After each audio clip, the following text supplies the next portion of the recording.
This is a production of Cornell University. So I want to start right at the very beginning. So as the name of our lab suggests, we study fungi as model organisms, really to try and understand evolutionary processes and to try and understand how organisms adapt to ever-shifting environments. So I like to start with just a brief overview of the fungal kingdom, because not everyone is always so familiar with them or thinking about them all the time. So fungi, of course, are the largest kingdom of microbial eukaryotes. And as a group, they've been diversifying for just over 1.5 billion years. And as you might imagine, over this amount of time, fungi have radiated out into basically all environments on Earth, both terrestrial and aquatic, and they've evolved a variety of different strategies for survival across all of these different environments.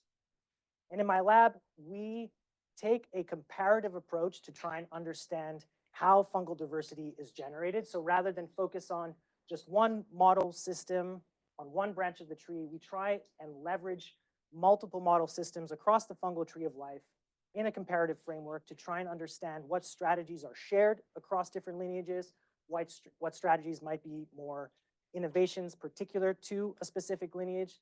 And in this way, we really try and understand some of the foundational principles of fungal adaptation and fungal evolution.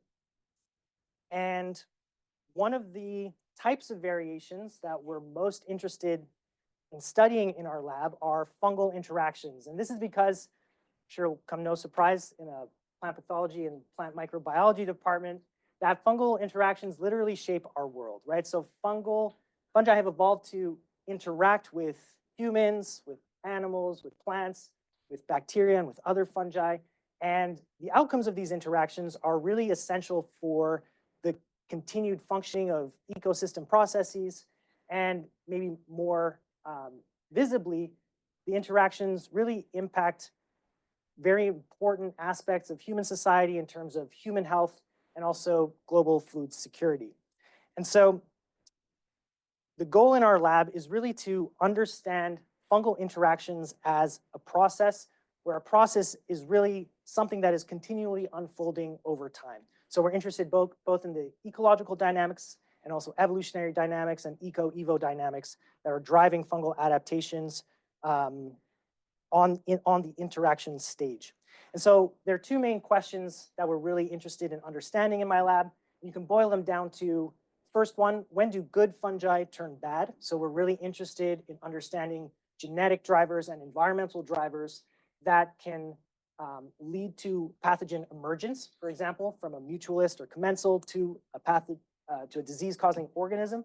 And on the other hand, and kind of related, we're also interested in how do fungi learn new tricks. So how do established pathogens, for example, pick up new traits or evolve new traits that allow them to expand and infect other hosts?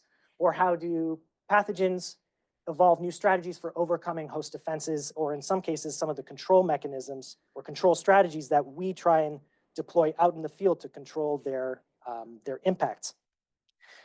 There's, of course, a major challenge when studying fungal interactions, and you can boil these down to a question of genotypic and phenotypic variation, right? So as many plant pathologists in the room will know, getting disease to happen or trying to induce a disease isn't really always as simple as mixing together one pathogenic strain with one particular host. There's a lot of variation, certainly between species, but also within species and across different populations and lineages within the species level. There's a lot of variation in how these fungi are actually interacting with their hosts. And as an evolutionary biologist, I think it's really important to understand where this variation comes from. So how is it generated? And what are the outcomes of this variation in a very practical sense? And I think by understanding where variation comes from and what the outcomes are, we really position ourselves much better to actually being able to get one step closer to being able to predict the outcomes of different interactions as they're happening out in the field or even within our own bodies. So that's really another reason why a lot of the questions that we ask in the lab span from the within species level to between species level. So as was briefly mentioned in the introduction, my lab takes a three-pronged approach to try and tackle this question of how is variation generated in fungal interactions. So first we take a computational biology perspective, and this really allows us to discover patterns that are unfolding in large omics data sets. Then we take an evolutionary genomics approach to actually try and characterize some of the processes that are responsible for generating these patterns that we see in these data sets and across different species, and in this way generate some sort of comparative insight into how these processes are unfolding across different fungal species and populations.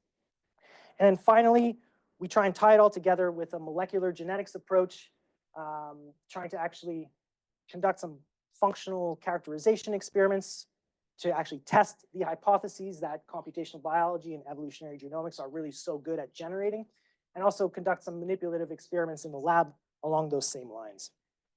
And over the past couple of years, and hopefully into the future, we've been applying this approach to a new and emerging concept within the field of fungal biology and fungal genetics, and that's the concept of starships. And unlike this picture might suggest, or unlike what ChatGPT thinks a starship is, these are not the starships that are spacecrafts that you might have heard or seen in science fiction shows, but rather these starships that we study in the lab are a newly described superfamily of transposable elements. And I don't think this scientist needs any introduction in this room. In fact, I'm looking at a picture of her right now in the back right corner. But of course, transposons are these really interesting features and entities, genetic entities that live within organismal genomes. And they were discovered just over 80 years ago by Barbara McClintock, including some of her pioneering work done here at Cornell. And essentially, through Dr. McClintock's work, she showed that there are particular regions of the genome that are capable of transposing themselves from one location to another. And she was finding that the consequences or outcomes of these interactions that are happening at the genetic level can have very important phenotypic outcomes. So in the case of Dr. McClintock's model organism maize, she was of course finding that this great variation in pigmentation patterns could be traced back to the activity of just a single transposon. And these effects were largely resulting from where that transposon ended up as it moved itself between different positions within the genomes. And as a consequence of her pioneering work, scientists quickly began to realize that a lot of the cases of adaptation that we observe out in nature, and in some cases have been observing for decades and even over hundreds of years, a lot of these cases of adaptation could ultimately be traced back to the activity of these poorly understood and previously hidden features of organismal genomes. So the classic case, of course, being the peppered moth.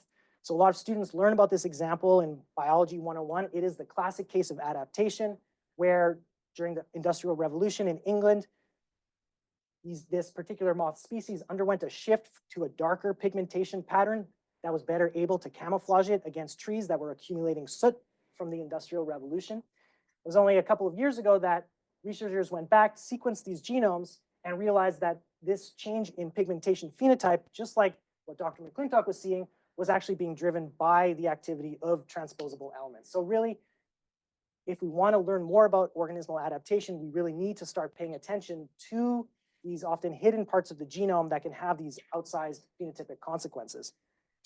But in the 80 or so years since Dr. McClintock first described a transposable element, the definition of a eukaryotic transposable element has essentially remained unchanged. And the definition is a relatively short piece of DNA that can just move itself from one location of the genome to the other. But here's where things start to get a little bit different when it comes to starship transposons. So, like their name suggests, the first thing you need to know about a starship transposon is that it is much larger than any other eukaryotic transposon described to date. In fact, it can often be 1 to 2 orders of magnitude larger than anything else you would find in a fungal genome or really in any other eukaryotic genome. And actually, towards the upper range of the starship size spectrum, you can get starships that are actually approaching the size of small fungal chromosomes, just to give you a sense of perspective there. Like other transposable elements, starships have a recombinase that we call the captain, which is actually the only gene that's both sufficient and necessary for moving the entire element, for transposing the entire element. And some really elegant work was done by Andrew Urquhart to show that this is the case. Beyond the captain, and here's where things again start to get a little bit more interesting, these starships actually carry many other protein coding genes as genetic cargo, right? As you might expect from such a gigantic transposon, there's a lot of room for other cargo to actually begin accumulate within the boundaries of the transposon. And really, at a fundamental level, this is why starships are so special, because the ability to carry genetic cargo gives them this ability to make complex contributions to organismal phenotypes. So over here's a small little schematic, just placing starships within the broader context of eukaryotic transposon diversity. At the bottom, we see the canonical transposons, like the one Dr. McClintock was working with.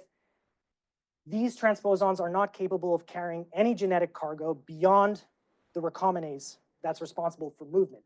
And so all of their phenotypic impacts are largely going to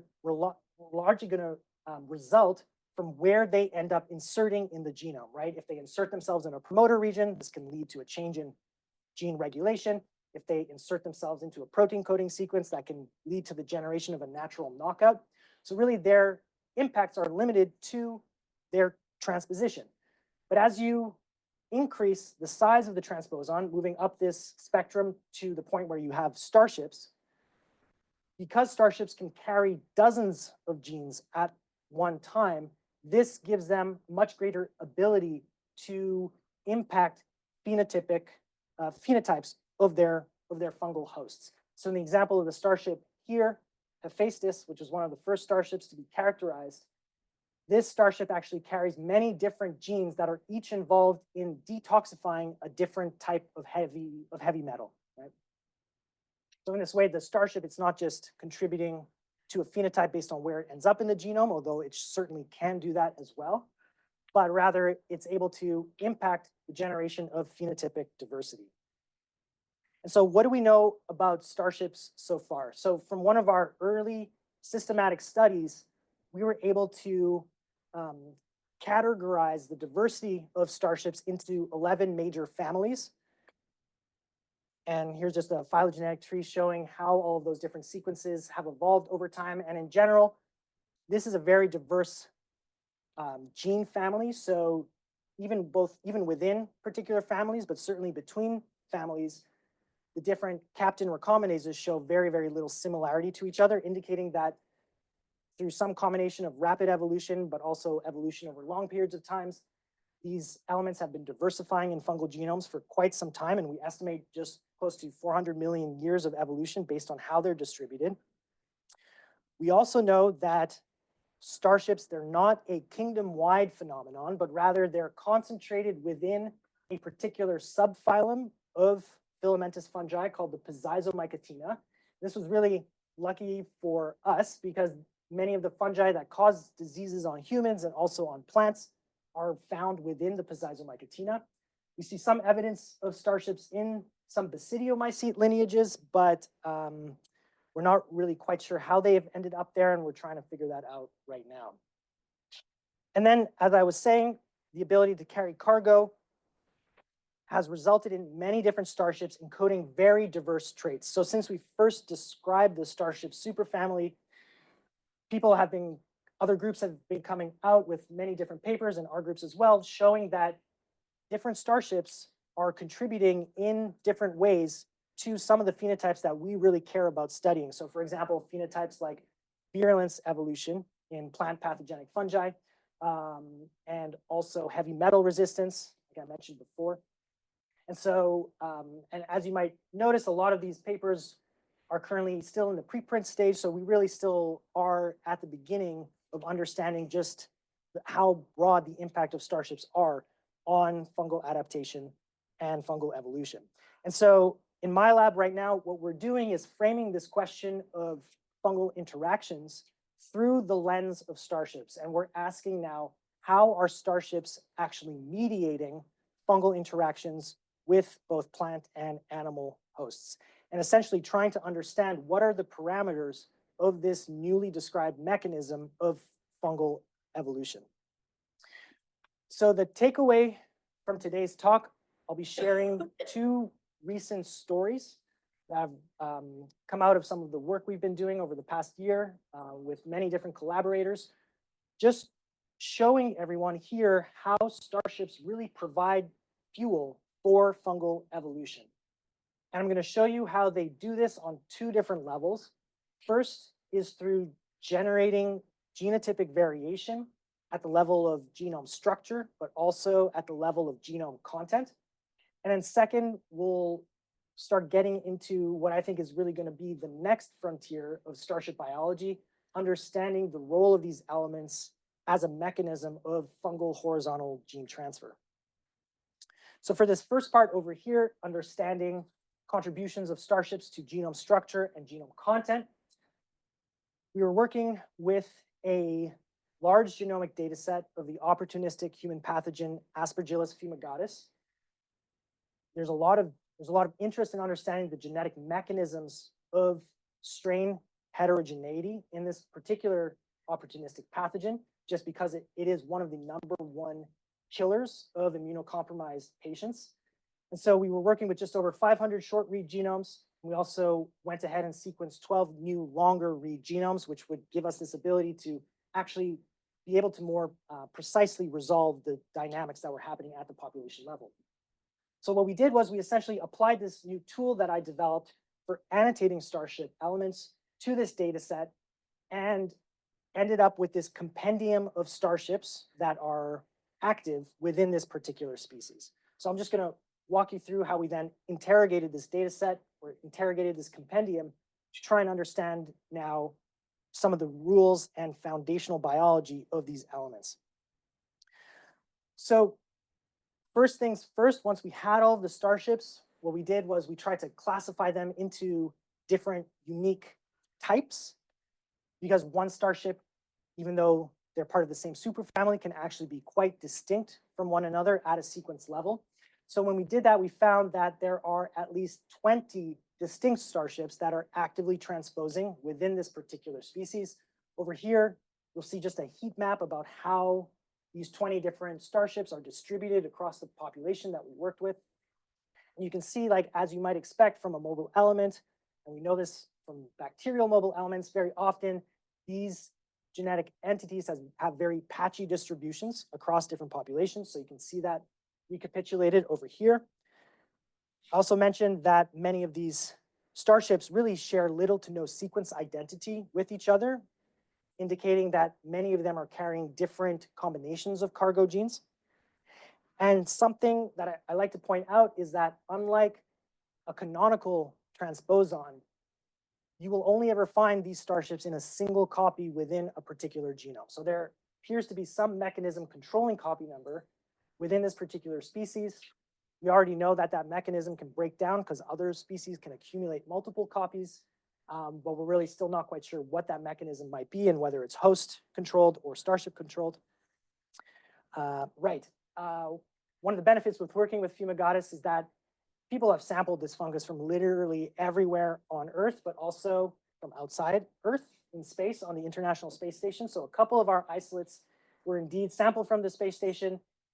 So I can confirm that starships have made it to space because we can find them up there as well, looking down on us. So after we tried to understand where these starships are found between different individuals, we then wanted to understand where they're found within the genome itself. So what I've done here is map out the 8 chromosomes of the reference fumigatus strain. We have 293. And along the perimeter, I've indicated all of these segregating starship insertion sites. So these are sites in black over here where starship is present in some other individual in the population, but absent from this one particular reference strain. And then in red over here, you can see the 8 starships that are present in this one particular individual. If you add up all the sequence that's contained within this mobile compartment, we get upwards of 2.5% of genome content actually being located within these mobile elements. And when we add up all of the different insertion sites across the entire population, there are just over 150 unique insertion sites where starships are generating this genome-wide structural variation. And just to give you a sense of the upper bounds of starship-mediated structural variation, over here I'm showing the single locus with the highest concentration of starship activity. So this is a synteny plot. So regions of similarity are indicated in gray over here. Each line is a different isolate, and this is just obviously a subsample of the isolates in our collection. In red, outlined in red, are all of the different starships that are found at this one particular locus. And in different colors over here, might be of interest to some people in the room, these are all different biosynthetic gene clusters that are encoded in this one locus.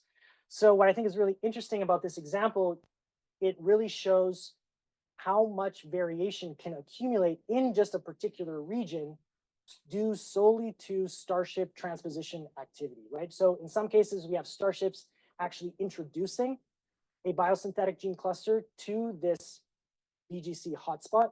In other cases, we have starships that are coming in and inserting themselves within a particular cluster, like over here, or just upstream of different clusters.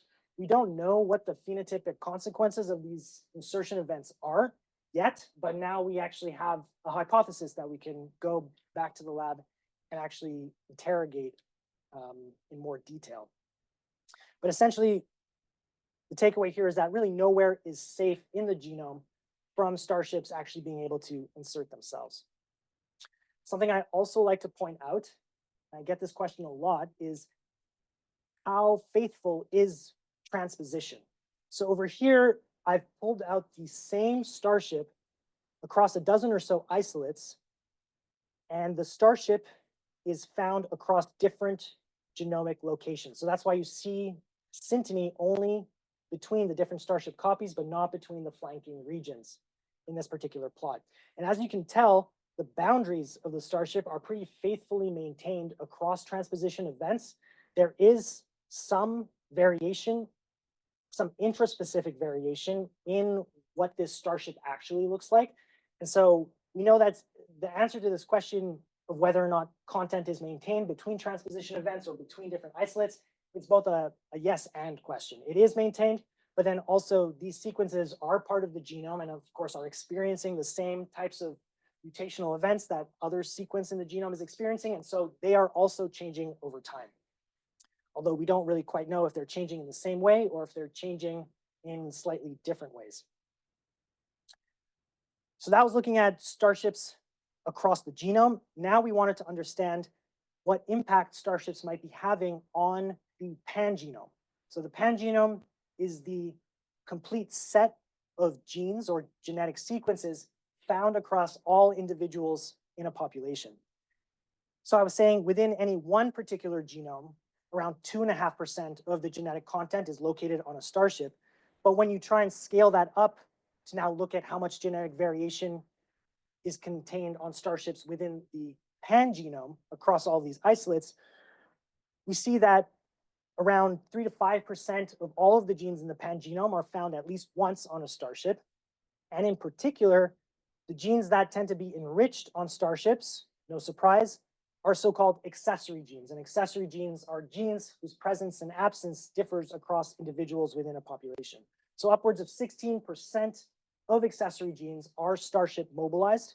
And we're really excited about this finding because for a long time, we didn't really quite understand what contributed to variation in gene presence absence outside of canonical genetic mechanisms. Now we have some really good evidence that it is the mobility of the starships that could be contributing to the presence absence variation in these accessory genes, thus generating variation in genomic content.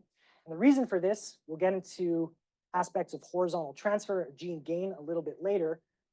But something that's important to know is that being located on a transposable element also predisposes genes on that element to being lost, because not every transposition event is ultimately successful. And it's been shown in the lab that occasionally a starship will fail to reintegrate into the genome during a transposition event, leading to the loss of that gene, of all of the genes located on that particular element. So in this way, starships are both mediating gene gain through horizontal transfer and also gene loss through just failed transposition events.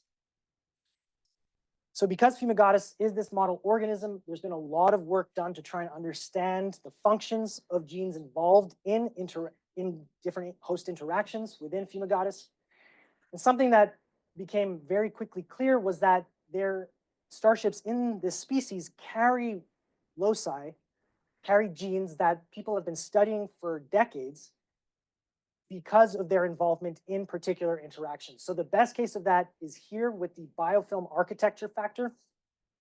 This particular gene, BAF, is shared across actually 6 or 7 different types of starships. So there seems to be this very strong association between this biofilm architecture factor and mobile starships. We're interested in this particular gene because it's been shown by some of our collaborators that it is responsible for mediating biofilm morphology, so the ability to form biofilms, which is important from a human health standpoint. And also more importantly, it's able to increase and affect how this fungus grows under low hypoxic conditions, which ultimately impact the virulence of this fungus. So here we have a really cool example of a trait actually being localized to one of these mobile elements. So if we want to understand how this trait evolves, how this trait gets disseminated or spread throughout different pathogen lineages, first step is actually realizing that it is located on a mobile element, and that opens up some new avenues for understanding how these phenotypes evolve over time. We also noticed that there are a couple of biosynthetic gene clusters located on starships, which again gives us some insight into how these metabolic phenotypes are evolving and changing over time. These 2 examples over here were actually identified just over 8 years ago by Antonis Rokas' group. They were the first to realize that these clusters were actually found in different parts of the genome, depending on what strain you looked at. They named this phenomenon a mobile gene cluster. And here we're actually showing that the starships are the mechanism that's resulted in these clusters ending up in different locations of the genome. And since that paper came out, there's been some functional work done to characterize the products of these BGCs. And interestingly, one of them, the fumigermin, is involved in mediating fungal bacterial interactions. So this molecule actually suppresses bacterial spore germination. So it could be important from a competitive standpoint. And we're looking to dive a little bit deeper into exactly how that works. And also a molecule, fumahapicide A, which is involved in increasing thermotolerance and also tolerance to UV stresses. So over here, again, a really great indication of how starships, how their genotypes could ultimately impact the phenotypes of the fungi that we're studying, and how mobilization in particular could impact the evolution of these phenotypes. And so over here, this is just kind of one side story just to show like just how many hypotheses and new directions this data set has opened up for us. So one of the findings of the analysis was that starships carry not only enzyme encoding genes, but they also carry transcription factors. And using some of the tools developed by our collaborators in the Keller lab, we can see that in many cases, the transcription factors carried by those starships are embedded into larger gene regulatory networks in the cell. So over here, I've just color-coded all of the transcription factors found in starships as these colored diamonds over here, and each connection between a node in this network is indicating a significant correlation in gene expression between these 2 different loci. And so you can see that these starship transcription factors, some of them are only associated with the regulation of other genes on the starship, like in this case over here. But in some cases, you have these starships which tend to be associated with the expression of many other genes across the genome. Yeah, So, okay. yes. The cursor on the screen is not tracking the cursor on your. Oh, thank you. I think, yes. Thank you. So these transcriptions factors over here are the ones that we're finding in Starships. Is that clear for everyone?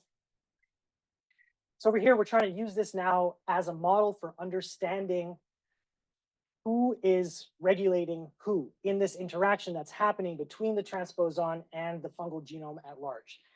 Are these interactions that we're seeing, these hypothetical interactions that we're seeing in the network, evidence that the host is somehow controlling expression of Starships?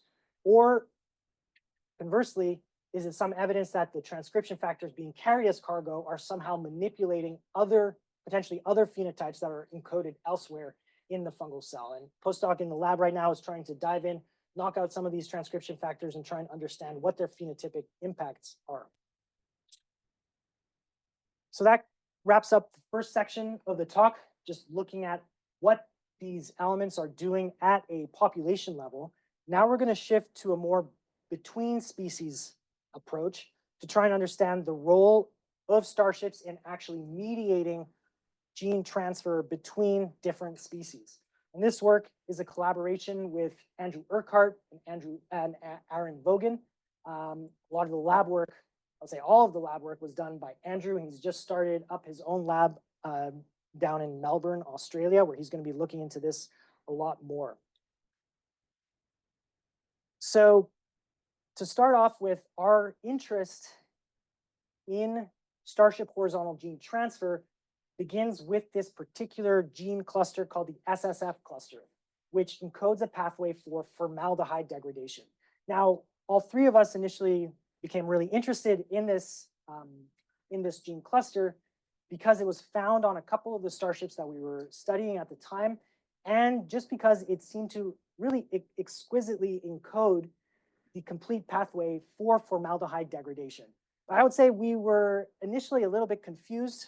Why would fungi have evolved this really sophisticated genetic architecture for degrading formaldehyde? And I would say our confusion was really just a result of our own ignorance. We didn't quite realize how pervasive formaldehyde is in natural environments. We were thinking that it might only be linked to human activities, but in fact, formaldehyde is produced usually as a byproduct of a lot of different plant metabolic pathways. And in these cases, in some cases, it's been shown that the production of formaldehyde acts as this antimicrobial agent that can protect particularly fruits from fungal colonization or bacterial colonization. So this got us really interested in understanding this cluster because potentially it could be providing adaptive benefits to fungi that are encountering formaldehyde out in their environment, especially a lot of fungi that are interacting with plant material. So I said we were interested in the cluster primarily because it was found on a Starship. And as we dug into it a little bit more, we came to realize that actually it's not just found on a single Starship, but this cluster is actually shared across 4 very distantly related Starships. So I've aligned those Starships over here. So you can see in most cases, only the formaldehyde degrading cluster, which is outlined in blue over here, is shared among these vastly divergent elements. And in some cases, the cluster itself shares relatively high nucleotide similarity, certainly higher than you would expect just given the element-wide comparisons. So we were, of course, really interested in trying to identify the process that was responsible for producing this particular pattern.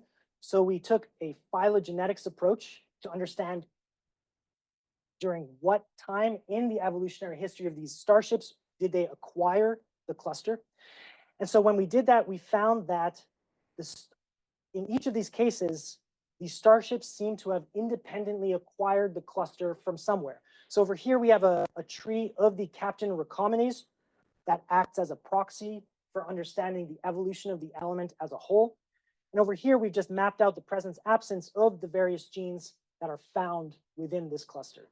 So you can see on this tree over here, we have these 4 spots within the tree where the cluster just suddenly appears to now be associated with a particular Starship. So I think this is pretty good evidence that this process was a process of convergent acquisition and not a process of inheritance through vertical descent.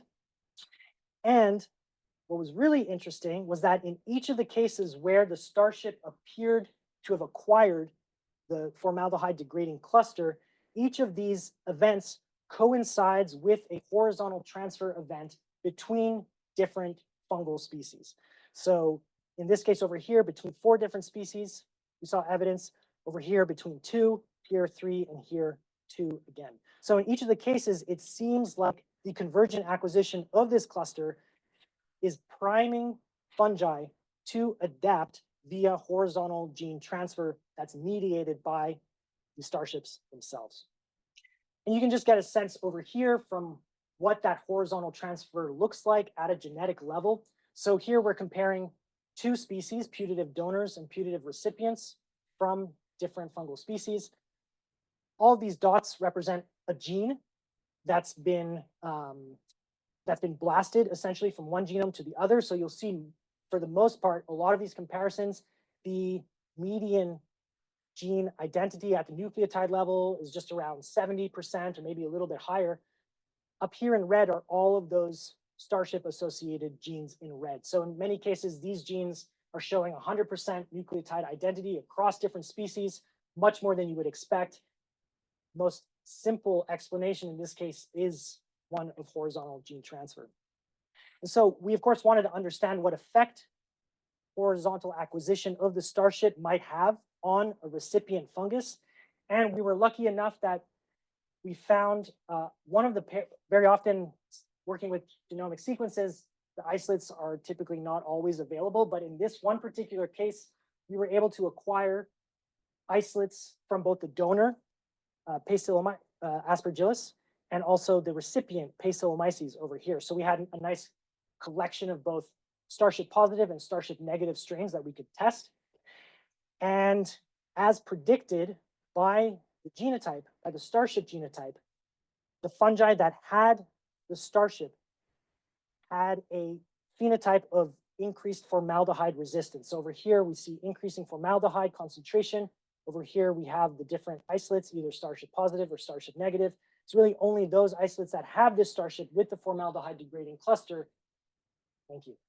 These isolates over here, positive and negative, only the isolates with the cluster that actually have the predicted phenotype of increased formaldehyde resistance. This is really exciting because it suggests that we might actually be able to predict phenotypes. Remember, that's one of our ultimate goals, is trying to predict the outcomes of fungal interactions with their environment and with host. Here we're showing that it is actually possible to predict, in some cases, the phenotype of the fungus based on what its Starship genotype might be. So now we're going to shift perspectives a little bit, try and understand some of the broader consequences or broader context of Starship activity within fungal genomes. So before, I was showing you evolution from the perspective of the Starship itself, so how the Starship is evolving over time. Here we're taking a different perspective and trying to understand evolution from the perspective of the formaldehyde degrading cluster. So over here we have a phylogenetic tree of one of the genes within the cluster that's acting as a proxy for understanding evolution of the cluster as a whole. And we see a very interesting evolutionary pattern playing out here. We see that there are some clades within this tree where this formaldehyde cluster appears to be associated with starships, as expected, right? That's what we went into this analysis knowing. But in other cases, we see examples where the cluster is associated with a degraded starship. So we have this scenario where the cargo in the cluster becomes mobile when it's acquired by the starship and can be shared between different species. But then the flip side of that is we also see the consequences of what happens when the starship begins to degrade. And in these cases, the cargo once again becomes part of the non-mobile compartment of the genome. But by this time, it could have ended up in a different species, for example, or in a different genomic location, in the cases up here. And so this was really interesting because one of the mysteries of fungal genomics has always been why are we finding genes in different places in the genome all the time? Why are we finding what look to be near identical copies of the same gene across different species. And before, we didn't really have a satisfying mechanism for being able to explain that. But I think what we're seeing here is that starships do provide now a very convincing explanation for why we might be ending up with very diverse patterns in gene location and also gene distributions, both within species and also across species. And this isn't to say that there aren't other genetic mechanisms that are also responsible for producing these patterns, canonical mechanisms like recombination, either parasexual recombination or sexual recombination. But here in this particular case, we're just seeing just the impact that starships can have on this one particular gene family, providing a very satisfying explanation for how this particular cluster has ended up so widely distributed, even when all evidence of starship associations might have been erased. So with that, getting back to this main question over here and just wrapping up, how are starships mediating fungal interactions with their environment and with their hosts? The two stories that I've shared today, I hope they've demonstrated that starships really are fueling variation in genome structure and genome content. And also, we now have very convincing evidence, also some laboratory experiments that Andrew has been running that we didn't have a chance to get into right now. We have very convincing evidence that starships are indeed a mechanism of fungal horizontal gene transfer. And over here, tried to create a model that summarizes everything that you've just heard over here. What we're really advocating now is a shift in how we conceive of fungal genome space. So current theory in fungal genomics will divide up the genome into two different types of compartments. We have dynamic or accessory compartments that are changing rapidly. And then we have core compartments, which are more conserved within species and also between species. What we're seeing now is that actually there is a third type of compartment, and that's the starship compartment, which consists of the mobile fraction of the genome. And this is really important for a number of reasons, but fundamentally, the ability to transpose or the ability to be mobile puts the genes in this compartment on a different evolutionary trajectory compared to genes in other genomic compartments. And this is because through starship-mediated movement, these genetic cargo can end up in new individuals through horizontal transfer events. They can also end up at new sites within the same species, or can ultimately lead to loss of that mobile cargo through failed transposition. And then over time, eventually, it seems like many starships can keep going for some time, but one possible outcome is that those mobility features are lost. The cargo then reintegrates back into either dynamic or accessory compartments, or sometimes even into core compartments over here. So really, by just proposing starships as this new genomic compartment, we're hoping that this can now provide more mechanistic explanations for genome evolution across different Pizizomycotina fungi. And so now the next steps really in this process are to continue charting the starship genotype to fungal phenotype map, try and now understand not only fungal interactions with their environment and with hosts, but also understand how fungi are interacting with these genetic entities that are actually embedded within their genomes. So I'd like to thank some of the folks involved in supporting me and also supporting this work. All the folks in the Fungal Interactions Lab, as well as some collaborators, both across the US and also in Europe and Australia. And I always like to mention that this process of actually discovering starships as a feature of fungal genomes, certainly not something I did by myself. This was really a collaborative approach that really resulted in us being able to really rapidly move forward in our knowledge of these elements over a period of just 4 years now, to really try and more quickly and effectively understand what their role is in fungal biology. And so I'll just highlight some of my collaborators that have been involved in this process. And recently we just wrote a little chapter in fungal genomics textbook over here, kind of documenting the timeline of this particular discovery. really just highlighting how processes like openness, transparency, and data sharing really resulted in a lot of different groups independently, semi-independently, coming up with this concept at the same time. So I would encourage you to maybe take a peek at this chapter if you're interested in understanding how this process of discovery unfolded over the past couple of years. And so with that, I'd be happy to take any questions. We do specifically want to ask students for questions first and give students particularly an opportunity to ask questions first. So I'll let you go. Okay, great. And I'll also be looking for questions on Zoom. Yes, in the back. I'm curious about what it is about the genetic structure of these transposable elements that allow them to carry these gene groups with them in a way that other transposable elements can't, if you know. Yeah, we don't know. And I think that's going to be my answer to probably a lot of questions today. Like we really still don't understand how these things work. We don't really understand how those boundaries are maintained across different transposition events. Definitely something we're interested in figuring out. Yeah.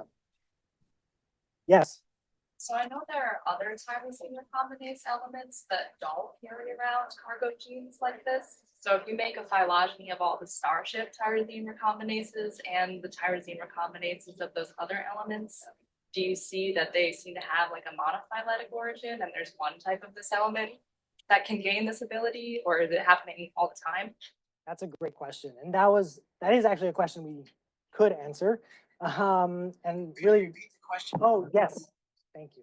So the question was, are Starship tyrosine recombinases monophyletic, or have they appeared multiple times over evolutionary history? And the answer to that question is that they are monophyletic.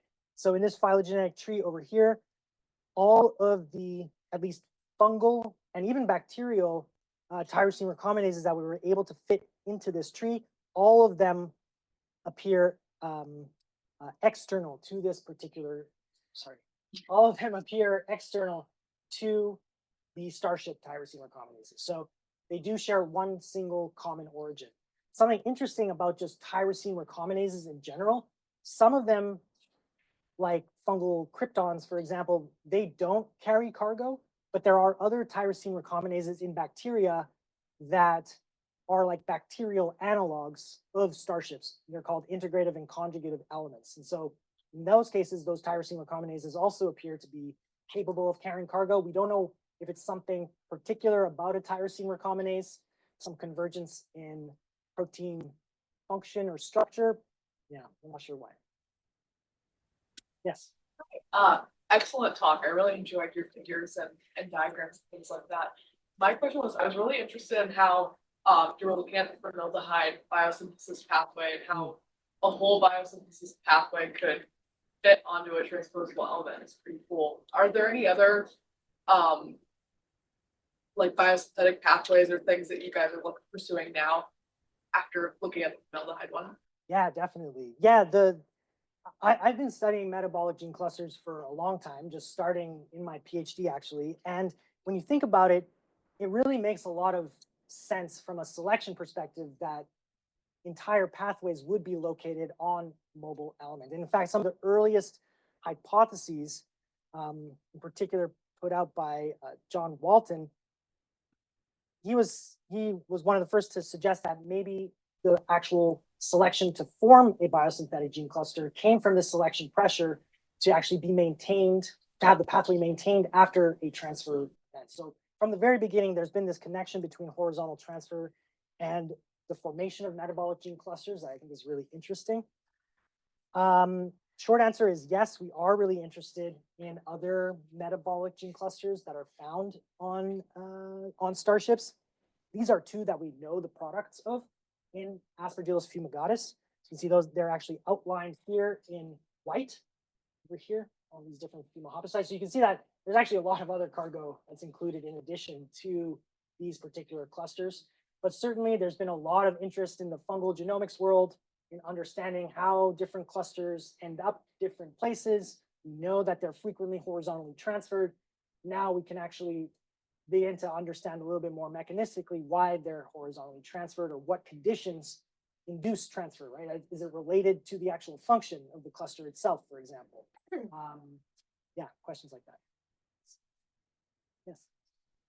So regarding the 11 gene families that you found Starships in, Yeah. to this point, how much of that result do you think is due to the fact that those are heavily annotated gene families or that are particularly relevant and we have a lot of genomic sequences?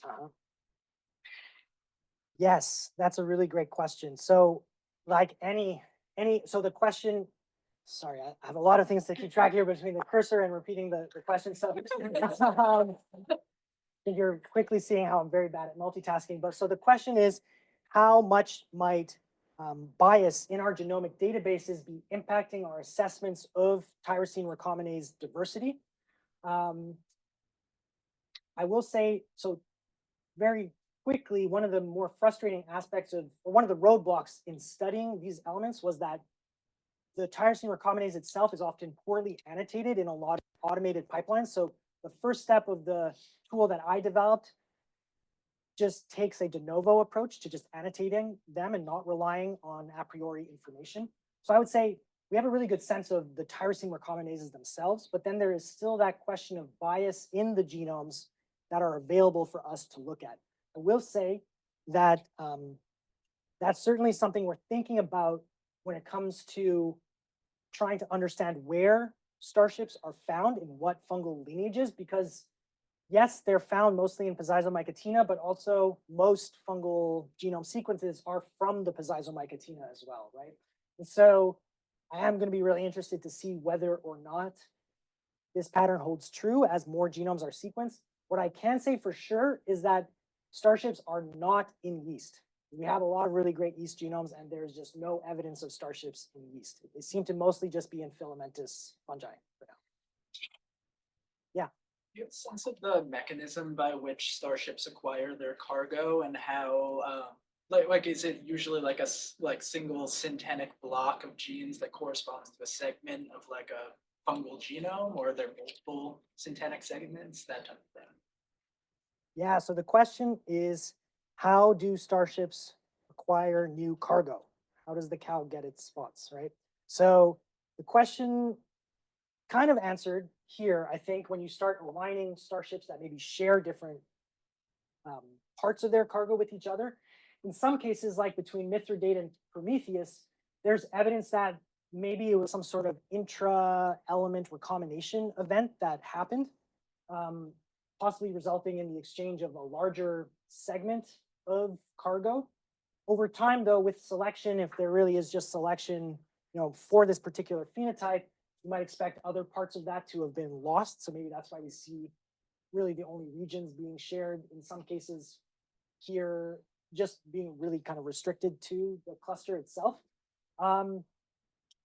We know that starships can nest within each other. So that appears to be maybe one way that cargo could be exchanged between different elements. We think recombination is important.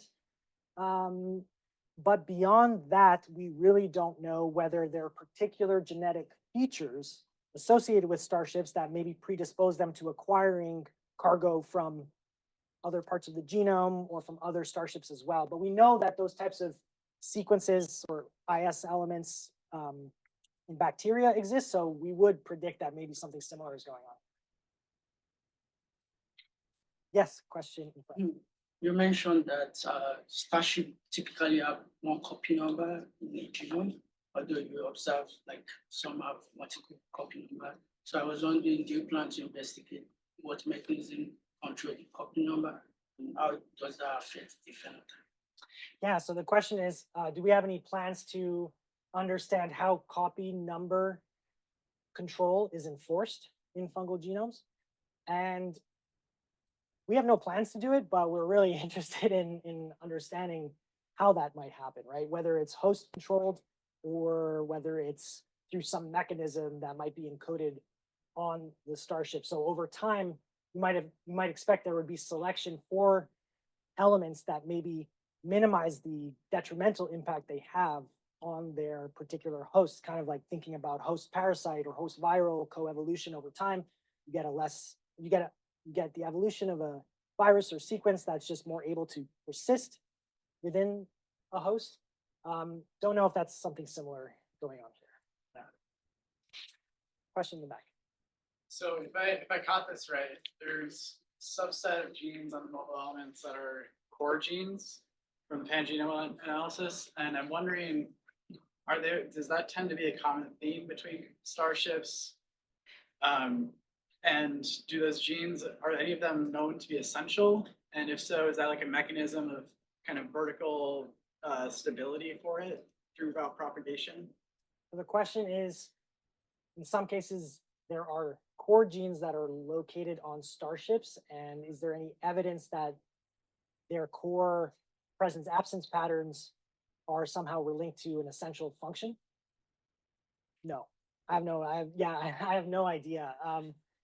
I will say, like any analysis, and certainly a pangenome analysis, what is core in one particular data set could ultimately end up to be, accessory as you add more and more genomes. Not sure if that's the case with these particular genes, but when we look at their functions, we have no idea what they're doing or whether or not they are essential or not. I think maybe, do we have any questions on the Zoom? None that I can see. Okay. Yeah. So let's thank our speaker again, and we're gonna have the student and postdoc lunch. Okay, great. Thank you. This has been a production of Cornell University, on the web at cornell.edu.